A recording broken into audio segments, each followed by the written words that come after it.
జనసేన తెలుగుదేశం సీట్లు పంచేశారు. ఆ పంచినటువంటి సీట్లకి సంబంధించినంత వరకు తాజాగా అయిపోయింది 24 సీట్లు. ఆ సీట్లు ఏంటన్నటువంటిది జ్యోతిలో చూస్తే తెలుస్తున్న తప్పించి అవి కూడా ఎంతవరకు నిజం అన్నటువంటిది చూడాలా.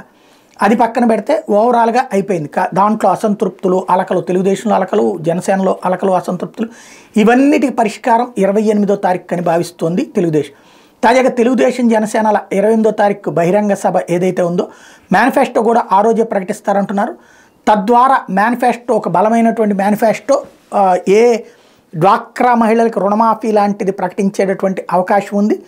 అట్లాగే సూపర్ 6 పథకాలతో పాటుగా పవన్ కళ్యాణ్ చెప్పేటటువంటిది యాడ్ చేసేటువంటిది. తద్వారా ఫైనల్గా తెలుగుదేశం జనసేన శ్రేణుల్లో ఒక ఉత్సాహాన్ని తీసుకొచ్చి అక్కడ చంద్రబాబు గారు ఇంతవరకు ఒక్క ముక్క కూడా మాట్లాడాల.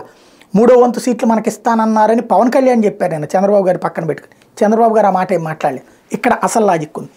అది తాడేపల్లి ఇప్పుడు తాడేపల్లి గూడెంలో జరగబోయేటువంటి సభా వేదికగా ప్రకటిస్తారా అన్నది వెయిట్ చేస్తున్నారు.